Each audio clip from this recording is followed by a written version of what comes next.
ನಮಸ್ತೆ ಎಲ್ರಿಗೂ, ಹೇಗಿದ್ದೀರಾ?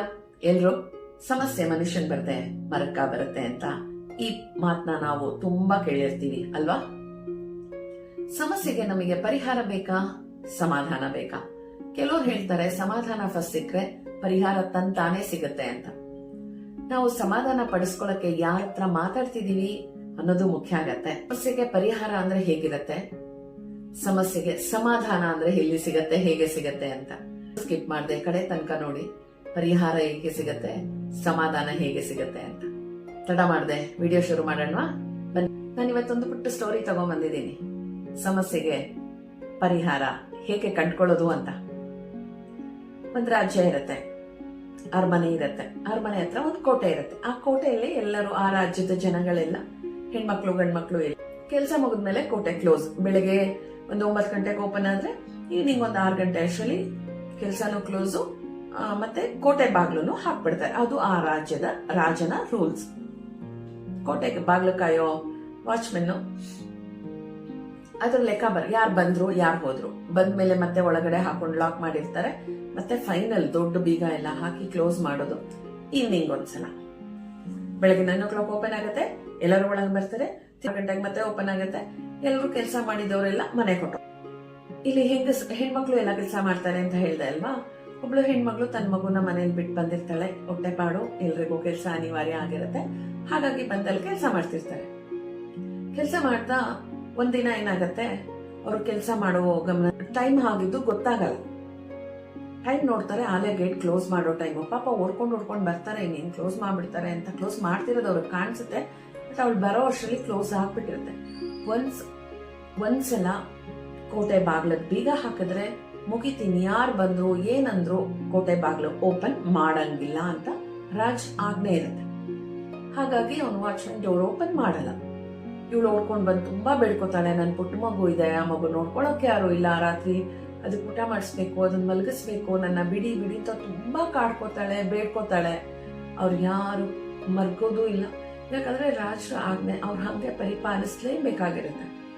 ಆದ್ರೆ ಅವಳು ಮನೆಗೆ ಹೋಗಿರ್ತಾಳೆ. ನೆಕ್ಸ್ಟ್ ಡೇ ಮಾಮೂಲಿ ಎಲ್ರು ಕೆಲ್ಸಕ್ಕೆ ಬರೋ ತರ ಒಳಗೆ ಬರ್ತಾಳೆ. ಬರುವಾಗ ಅವನಿಗೆ, ವಾಚ್ಮನ್ಗೆ ಡೌಟ್, ನಾನ್ ನಿನ್ನನ್ನು ಆಚೆ ಕಳಿಸ್ಲಿಲ್ಲ, ನೀನ್ ಒಳಗೆ ಇದ್ದೆ, ನೀನ್ ಹೆಂಗ್ ಹೊರಗಡೆ ಹೋದೆ, ಯಾರ್ ನಿನ್ಗೆ ಬಾಗ್ಲು ಬೀಗ ತೆಗೆದು ಆಚೆ ಕಳ್ಸಿದ್ರು, ನೀನ್ ಹೆಂಗ್ ಹೊರಗಡೆ ಹೋಗಕ್ ಸಾಧ್ಯ ಆಯ್ತು ಅಂತ. ಇಲ್ಲ, ನಾನು ಹೋಗಿದ್ದೆ ಮನೆಗೆ ಅಂತ. ಆ ಸೈನಿಕ ಏನ್ ಮಾಡ್ತಾನೆ, ಸೀದಾ ಕರ್ಕೊಂಡ್ ಬಂದು ರಾಜರ ಮುಂದೆ ನಿಲ್ಲಿಸ್ತಾನೆ. ರಾಜರಿಗೆಲ್ಲ ಹೇಳ್ತಾನೆ, ನೆನ್ನೆ ಆಗಿದ್ ಕತೆ ಎಲ್ಲ ಹಿಂಗಾಯ್ತು, ಆದ್ರೆ ಇವ್ರು ಮನೆಗೆ ಹೋಗಿ ಇವತ್ತು ಬೆಳಿಗ್ಗೆ ಬಂದಿದ್ದಾರೆ, ಹೇಗೋದ್ರು ಹೇಗ್ ಬಂದ್ರು ನಂಗೆ ಗೊತ್ತಿಲ್ಲ ಪ್ರಭು, ನಾನಂತೂ ಗೇಟ್ ಹತ್ರನೇ ಇದ್ದೀನಿ, ಆ ಗೇಟಿಂದ ಹೋಗಕ್ಕೆ ಸಾಧ್ಯನೇ ಇಲ್ಲ ಇವ್ರು ಅಂತ. ರಾಜರು ಕೇಳ್ತಾರೆ, ಏನಮ್ಮ ಏನಾಯ್ತು, ಹೆಂಗ್ ಹೋದೆ, ಹೆಂಗ್ ಬಂದೆ ಅಂತ. ಅವಳು ಸೀದಾ ಒಂದ್ ಜಾಗಕ್ಕೆ ಕರ್ಕೊಂಡು ಹೋಗ್ತಾಳೆ ರಾಜನ. ರಾಜರಿಗೂ ಗೊತ್ತಿರುತ್ತೆ ಆ ಜಾಗ, ಆದ್ರೆ ನೀನ್ ಹೆಂಗ್ ಹೋದೆ ಹೇಳು ಅಂತ. ಆ ಜಾಗಕ್ಕೆ ಕರ್ಕೊಂಡು ಹೋಗ್ತಾಳೆ. ಆ ಜಾಗ ಹೆಂಗಿರತ್ತೆ ಅಂದ್ರೆ ಫುಲ್ ಎತ್ತರದಲ್ಲಿರತ್ತೆ, ಇಷ್ಟು ಕಿಂಡಿ ತರ ಇರತ್ತೆ. ಅದರಲ್ಲಿ ಒಂದ್ ಸೈಡಿಗೆ ಮಾತ್ರ ಹೀಗೆ ಹೋಗೋ ತರ ಇರತ್ತೆ ಕಿಂಡಿ. ಆ ಜಾಗ ಅಂದ್ರೆ ನಾವು ಹಿಂಗ್ ಸ್ಟ್ರೈಟ್ ಆಗಿ ಹೋಗಂಗೆ ಇರಲ್ಲ, ಹೀಗೀಗೆ ಸರ್ಕೊಂಡ್ ಹಿಂಗೆ ಸರ್ಕೊಂಡ್ ಹೋಗ್ಬೇಕಿರತ್ತೆ.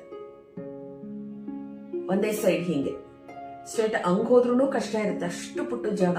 ಕೆಳಗ್ ನೋಡಿದ್ರೆ ಏನಾದ್ರೂ ಒಂಚೂರು ಸ್ಲಿಪ್ ಆಗಿ ಬಿದ್ರೆ ಮುಗೀತು ಕತೆ. ಅಲ್ಲಿ ಏನು ಒಂದ್ ಪಾರ್ಟ್ ಕೂಡ ಸಿಗಲ್ಲ, ಅಷ್ಟು ಚಿಕ್ಕ ಜಾಗ ಅದು. ಇಲ್ಲಿಂದ ನಾನು ಆಚೆ ಹೋಗಿ ನನ್ ಮಗುನ್ ನೋಡ್ಕೊಂಡೆ ಪ್ರಭುಗಳೇ, ತಪ್ಪಾಯ್ತು ನನ್ನಿಂದ ಅಂತ ಕ್ಷಮೆ. ಹೆಂಗ್ ಹೋಗಕ್ ಸಾಧ್ಯ ಆಯ್ತು? ಆ ತಾಯಿ ಕೈಯಲ್ಲಿ, ಅಂದ್ರೆ ಮನೆಯಲ್ಲಿ ಮಗು ಇತ್ತು. ಅವಳು ಅವನ ಹತ್ರ ತುಂಬಾ ಬೇಡ್ಕೊಂಡ್ರು ಸೈನಿಕ ಆಚೆ ಬಿಡಲ್ಲ. ಅವಳ ಸಮಸ್ಯೆಗೆ ಪರಿಹಾರ ಅವಳೇ ಕಂಡುಕೊಂಡ್ಲು. ನಾನು ಇವಾಗ ಹೋಗ್ಲೇಬೇಕು, ನನ್ ಮಗು ನನ್ನನ್ನ ಕಾಯ್ತಾ ಇರುತ್ತೆ. ಒಬ್ಳು ತಾಯಿ ಆದವಳಿಗೆ ಅದನ್ನ ಮಾಡಕ್ಕೆ ಖಂಡಿತ ಸಾಧ್ಯ. ಮಗು ಕಾಯ್ತಾ ಇರತ್ತೆ, ಅನಿವಾರ್ಯ ಮಾಡ್ತೀನಿ. ಆ ಸಂದಲ್ಲೇ ಹೋಗಿ ಆ ಮಗು ನೋಡ್ಕೊಂಡು ನೆಕ್ಸ್ಟ್ ಡೇ ಕೆಲ್ಸಕ್ಕೆ ಬಂದಿದ್ದೀನಿ ಪ್ರಭುಗಳೇ, ತಪ್ಪಾಯ್ತು ನನ್ನಿಂದ, ನಾನಲ್ಲಿ ಹೋಗಿದ್ದು. ಆ ಜಾಗನ ಅವರು ಎಮರ್ಜೆನ್ಸಿಗೆ ಅಂತ ಮಾಡ್ಕೊಂಡಿರ್ತಾರಲ್ಲ, ಆ ಜಾಗ ಇರುತ್ತೆ. ಬಟ್ ಅಲ್ಲಿ ಓಡಾಡೋದು ತುಂಬಾ ಕಷ್ಟ ಇರುತ್ತೆ. ಆಗ ರಾಜ ಏನ್ ಮಾಡ್ತಾರೆ ಗೊತ್ತಾ? ರಾಜ, ಸೈನಿಕರು ಎಲ್ಲರೂ ಅರಮನೆಗೆ ವಾಪಸ್ ಬರ್ತಾರೆ. ವಾಪಸ್ ಬಂದು ರಾಜ ಆ ಮಗುನು ಕರೆಸಿ ನಿಮ್ ಮಗುನು ಕರ್ಕೊಂಡ್ ಬಾ ಅಂತ ಮಗು ಕರ್ಕೊಂಡ್ ಬಂದ್ಮೇಲೆ ನಿನ್ ಮಗುಗೋಸ್ಕರ ಇಷ್ಟು ರಿಸ್ಕ್ ತಗೊಂಡಿದ್ಯಲ್ಲ ಅಂತ ಹೇಳಿ ಅವಳಿಗೆ ಸನ್ಮಾನ ಮಾಡಿ, ಸ್ವಲ್ಪ ದಿನ ನೀನ್ ಕೆಲ್ಸಕ್ಕೆ ಬರೋದು ಬೇಡ, ಆ ಮಗು ಇನ್ನ ಚಿಕ್ಕದಿದೆ, ಅದನ್ನ ನೋಡ್ಕೊಂಡು ಮನೇಲಿರೋ, ನಿನ್ಗೇನ್ ಅನುಕೂಲ ಬೇಕು ಅದನ್ನ ನಾನು ಮಾಡಿ ಕೊಡ್ತೀನಿ ಅಂತ ಹೇಳಿ ಆ ತಾಯಿನ ಕಳ್ಸಿಕೊಡ್ತಾರೆ. ಅವಾಗ ರಾಜ ಎಲ್ರಿಗೂ ಹೇಳುದು, ಮಾಡ್ಲೇಬೇಕು ಅಂತ ಯಾವ ಕೆಲ್ಸನಾದ್ರೂ ಮನುಷ್ಯ ಮನ್ಸು ಮಾಡಿದ್ರೆ ಮಾಡೇ ಮಾಡ್ತೀರ. ಅಷ್ಟು ಪುಟ್ಟ ಜಾಗದಲ್ಲಿ ಹೇಗೆ ಕಷ್ಟ ಪಟ್ಕೊಂಡು ಹೋಗಿ ತನ್ನ ಮಗುನ ರೀಚ್ ಆಯ್ತು ಅಲ್ವಾ, ತನ್ನ ಮಗುನ ನೋಡ್ಲೇಬೇಕು ಅನ್ನೋ ಇದ್ರಲ್ಲಿ. ಹಾಗೆ ನಮ್ಮ ಸಮಸ್ಯೆಗೆ ಪರಿಹಾರ ನಾವೇ ಕಂಡ್ಕೋಬಹುದು. ಕೆಲವು ಸಲ ಆಗಲ್ಲ, ಅದು ನಿಜ. ಎಲ್ಲಾ ಸಮಸ್ಯೆಗೂ ನಾವೇ ಪರಿಹಾರ ಕಂಡ್ಕೊಳ್ಳೋಕ್ಕೂ ಆಗಲ್ಲ. ಮಾಡಲೇಬೇಕು ಅಂತ ಮಾಡಿದ್ರೆ ಖಂಡಿತ ಮಾಡ್ತೀವಿ. ಏನಕ್ಕಂದ್ರೆ ನಮ್ಮನೆ ಸಮಸ್ಯೆ ನಮ್ 4 ಗೋಡೆ ಮಧ್ಯದಲ್ಲೇ ಇರ್ಬೇಕು ಅಂತ ಹೇಳ್ತಾರೆ ಅಲ್ವಾ. ಅವ್ರ ಬಾಯಿಗೆ ಆಹಾರ ನಾವಾದ್ವಿ. ಯಾರ ಬಾಯಿಗೂ ಆಹಾರ ಆಗಕ್ ಹೋಗ್ಬೇಡಿ. ಸಣ್ಣದನ್ನೇ ದೊಡ್ಡದ್ ಮಾಡ್ತಾನೆ ಬೇರೆಯವ್ರಿಗೆ ಹೇಳಿದ್ರೆ. ಏನೋ ಚಿಕ್ಕ ಪ್ರಾಬ್ಲಮ್ ಆಯ್ತು ಅಂತ ಹೇಳ್ಕೊಂಡ್ರೆ ರಿಲೇಟಿವ್ಸ್ ಹತ್ರ, ಅವ್ರು ಹೌದಾ ಹಿಂಗ ಹಂಗ ಅಂತ ಹೇಳಿ ಸಮಾಧಾನ ಮಾಡೋ ತರ ನಮ್ಮ ಮುಂದೆ ಡ್ರಾಮಾ ಮಾಡ್ತಾರೆ. ಹಿಂದೆ ಹೋಗಿ ಇನ್ನೊಂದ್ 10 ಜನದ ಹತ್ರ ಇನ್ನೊಂದ್ ತರ ಅವ್ರು ಇನ್ನೇನೋ ಕ್ರಿಯೇಟ್ ಮಾಡಿ ಅವ್ರಿಗೆ ಹೆಂಗ್ ಬೇಕು ಹಂಗ ಹೇಳ್ತಾರೆ. ನಮ್ಮ ಹತ್ರ ಬಂದು ಹೇಳ್ತಾರೆ, ಅಯ್ಯೋ ಹೌದಾ ಅಷ್ಟು ಪ್ರಾಬ್ಲಮ್ ಆಗ್ತಾ ಇದೆಯಾ ನಿನಗೆ, ಅಷ್ಟು ಕಷ್ಟ ಆಗ್ತಾ ಇದೆಯಾ ನಿನಗೆ ಅಂತ. ಆದ್ರೆ ನಮ್ ಹಿಂದೆ ಹೋಗಿ ಬೇರೆ ತರನೇ ಪೋಟ್ರೆ ಮಾಡ್ತಾರೆ ನಮ್ಮನ್ನ, ನಮ್ದೇ ತಪ್ಪು ಅಂತ. ನಮ್ ಸರಿ ತಪ್ಪುನ ಬೇರೆ ಯಾರು ಜಡ್ಜ್ ಮಾಡೋದ್ ಬೇಡ. ನಾವೇ 10 ನಿಮಿಷ ಕೂತು ನಾವೇನ್ ಮಾತಾಡಿದ್ವಿ, ಏನ್ ಬಿಟ್ವಿ, ಯಾಕೆ ಹಿಂಗಾಯ್ತು ಅಂತ 10 ನಿಮಿಷ ಕರೆಕ್ಟ್ ಆಗಿ ಯೋಚನೆ ಮಾಡ್ಬೇಕು. ಅವ್ರೇನಂದ್ರು ನಾವೇನಂದ್ವಿ, ಯಾಕೆ ಹಿಂಗಾಯ್ತು ಅಂತ. ನಮ್ ಸಮಸ್ಯೆಗೆ ಅಲ್ಲೇ ಪರಿಹಾರ ಸಿಕ್ಬಿಡತ್ತೆ. ಸಮಾಧಾನಕ್ಕೋಸ್ಕರ ಹುಡ್ಕೊಂಡು ಹೋಗಿ ಇನ್ಯಾರಿಗೋ ನಮ್ಮ ಮನೇಲಿ ಹಿಂಗಾಯ್ತು, ನಮ್ಮ ಮನೆಯವ್ರು ಹಿಂಗಂದ್ರು, ನಮ್ಮ ಅತ್ತೆ ಅವ್ರು ಅದಕ್ಕೊಂದಿಷ್ಟು ಉಪಕಾರ ಸೇರಿಸಿ, ಅಯ್ಯೋ ನೀನಾಗಿದ್ದಕ್ಕೆ ಇಷ್ಟು ಕಷ್ಟ ಪಟ್ಕೊಂಡು ಬದುಕ್ತಾ ಇದ್ದೀ, ನೀನ್ ಎಷ್ಟು ಕಷ್ಟ ಪಡ್ತೀಯ, ನೀನ್ ಎಷ್ಟು ಒಳ್ಳೆಯವಳು ಅಂತ ರಾಗ ಹಾಡಿದ್ರು ಅಂದ್ರೆ ನಮಗ್ ಸಮಾಧಾನ. ಓ ಅವ್ರು ಕೂಡ ನಂಗೆ ಹಿಂಗೆ ಹೇಳಿದ್ರು ಅಂದ್ರೆ ನಾನ್ ತುಂಬಾ ಒಳ್ಳೆಯವಳು, ನಮ್ಮತ್ತೆ ಅತ್ತೆ ಮನೆಯವರೆಲ್ಲ ಕೆಟ್ಟವ್ರು ಅಂತ ಪೋಟ್ರೆ ಮಾಡಿ ಬಂದ್ಬಿಡೋದು. ಹಿಂದೆ ಅತ್ತೆ ಮಾವ ಎಷ್ಟು ಕಷ್ಟಪಟ್ಟು ಮಾಡಿದ್ದಾರೆ, ಇವಳಿಗೆ ಏನ್ ಗೊತ್ತಿದೆ, ಇವಾಗ ನೆನ್ನೆ ಮೊನ್ನೆ ಬಂದ್ಬಿಟ್ಟು ಹಿಂಗೆಲ್ಲ ಮಾತಾಡ್ತಾಳೆ ಅಂತಾರೆ. ಇಷ್ಟು ಬದಲಾವಣೆ ಆಗಿರುತ್ತೆ. ನಾವ್ ಯಾರಕ್ಕಾದ್ರೂ ನಮ್ ಸಮಸ್ಯೆ ಹೇಳ್ತೀವಲ್ಲ, ಅವರು ಎರಡೂ ಕಡೆ ಕೇಳ್ಕೊಂಡು ಸರಿ ಯಾವ್ದು ತಪ್ಪು ಯಾವ್ದು ಯೋಚನೆ ಮಾಡಿ ನಮಗೆ ಪರಿಹಾರ ಕೊಡ್ತಾರೆ ಅಂದ್ರೆ ಖಂಡಿತ ಹೋಗಿ ಅವ್ರ ಹತ್ರ. ಸಿಕ್ಕಿದವ್ರ ಹತ್ರ ಎಲ್ಲ ನಿಮ್ಮನೆ ಸಮಸ್ಯೆಗಳನ್ನ ನೀವೇ ಹೇಳ್ಕೊಂಡು ನಿಮ್ಮ ಮರ್ಯಾದೆ ನೀವೇ ಕಳ್ಕೋಬೇಡಿ ಅಂತ ಹೇಳ್ತಾನೆ. ಒಂದು ಗಾದೆ ಇದೆ ಅಲ್ಲ, ಕೈ ತೋರಿಸಿ ಅವಲಕ್ಷಣ ಅನ್ನಿಸ್ಕೊಂಡ್ರು ಅಂತ. ಅವಲಕ್ಷಣ ಅನ್ನಿಸ್ಕೊಂಡ್ ಬರೋದು ಬೇಡ ಅಲ್ವಾ. ನಮ್ ಸಮಸ್ಯೆಗೆ ನಾವೇ ಪರಿಹಾರ ಹುಡ್ಕೋಣ. ಅಥವಾ ತುಂಬಾ ಆತ್ಮೀಯರು, ಎಲ್ಲಾ ಸಮಸ್ಯೆಗೂ ನಮ್ಮಲ್ಲಿ ಪರಿಹಾರ ಸಿಗಲ್ಲ, ನಮಗೆ ತುಂಬಾ ಆತ್ಮೀಯರು ಪ್ಲಸ್ ಅವರಿಂದ ನನ್ ಬೇರೆ ತರ ಯಾವುದೇ ಪ್ರಾಬ್ಲಮ್ ಆಗಲ್ಲ ಅಂತ ಇರೋರ ಹತ್ರ ಹೇಳ್ಕೊಳ್ಳಿ. ನನ್ ಪ್ರಕಾರ ನಮ್ ಸಮಸ್ಯೆನ ನಮ್ ರಿಲೇಟಿವ್ಸ್ ಹತ್ರ ಯಾರ ಹತ್ರನೂ ಹೇಳಲಾರ್ದೆ ಯಾರಾದ್ರೂ ಫ್ರೆಂಡ್ಸ್ ಹತ್ರ ಹಂಚ್ಕೊಂಡ್ರೆ ತುಂಬಾ ಒಳ್ಳೇದು ಅನ್ನೋದು ನನ್ನ ಒಪಿನಿಯನು. ನಾನು ಎಲ್ರು ಹಂಗೆ ಇರ್ತಾರೆ ಅಥವಾ ಎಲ್ರಿಗೂ ಈ ತರ ಬ್ಯಾಡ್ ಎಕ್ಸ್ಪೀರಿಯನ್ಸ್ ಆಗಿರುತ್ತೆ ಅಂತ ಖಂಡಿತ ನಾನು ಹೇಳಲ್ಲ. ನಾನ್ ನೋಡಿರ್ಬಿಟ್ರೆ ಸಮಾಧಾನ ಆಗತ್ತೆ ಅನ್ನೋ ಅಂತ ಮನಸ್ಥಿತಿ ಇರೋರಿಗೆ ನಾನೊಂದು ಪರಿಹಾರ ಹೇಳ್ತೇನೆ ಇವತ್ತು.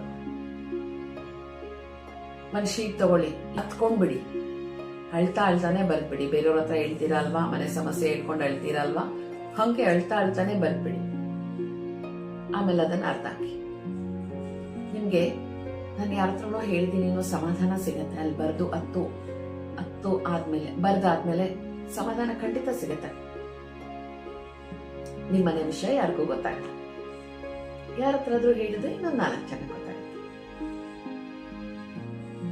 ಇದು ನನ್ನ ಸಜೆಷನ್. ನಾನು ಹೀಗೆ ಕೆಲವು ವಿಷಯಗಳಲ್ಲಿ ಮಾಡೋದು. ತುಂಬಾ ಬೇಜಾರಾಯ್ತಾ, ಹೇಳೋದೇ ಇಲ್ಲ ಅಂತಲ್ಲ, ನನಗೆ ಆತ್ಮೀಯರು ಇದ್ದಾರೆ ಕೆಲವರು, ಅವ್ರ ಹತ್ರ ನಾನು ಹೇಳ್ಕೊತೀನಿ. ಹೊರಗಡೆ ಎಲ್ಲೂ ಹೋಗಲ್ಲ ಹೇಳಿದ ವಿಷಯ ಅಂತ ಅನ್ನೋರು ಕೆಲವರು ಇದ್ದಾರೆ ಅವ್ರ ಹತ್ರ. ಇನ್ನೂ ಕೆಲವು ಸಲ ಅನ್ಸಿದ್ದನ್ನೆಲ್ಲ ಯಾರ ಮೇಲಾದ್ರೂ ಬೇಜಾರಾಯ್ತು ಅದು ಇದು ಅಂದ್ರೆ ಎಲ್ಲ ಬರ್ದ್ಬಿಡೋದು, ಆಮೇಲೆ ಅರ್ಥ ಹಾಕ್ಬಿಡೋದು. ಅವಾಗ ಹಗೂರ ಎಲ್ಲ ನಮ್ ಕೈಯಲ್ಲೇ ಇರತ್ತೆ. ನಾವು ಹೇಗ್ ತಗೊಂಡು ಹೋಗ್ತೀವಿ, ಆ ಸಮಸ್ಯೆ ನಾವು ಹೇಗ್ ನೋಡ್ತೀವಿ ಅನ್ನೋದು ತುಂಬಾ ಮುಖ್ಯ ಆಗತ್ತೆ.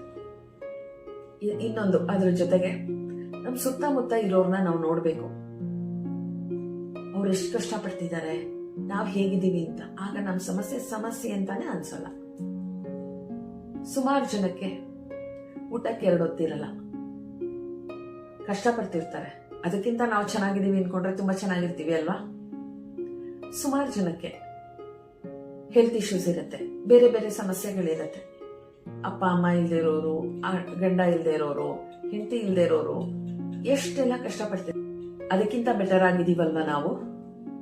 ಹಂಗ ಅನ್ಕೊಂಡ್ರೆ ಅರ್ಧ ಸಮಸ್ಯೆ ಸಾಲ್ವ್ ಆಗತ್ತೆ. ನಾವು ಖುಷಿಯಾಗಿದ್ದು ನಮ್ ಜೊತೆಗಿರೋರ್ನ ಖುಷಿಯಾಗಿ ಇಟ್ಕೊಂಡಿರೋಣ ಅಲ್ವಾ? ಎಲ್ಲಾ ಸಮಸ್ಯೆಗೂ ಪರಿಹಾರ ಇದ್ದೇ ಇದೆ, ಸಿಕ್ಕೇ ಸಿಗತ್ತೆ. ಪೇಷನ್ಸ್ ಅಲ್ಲಿ ಹುಡುಕಬೇಕು ಅಷ್ಟೆ.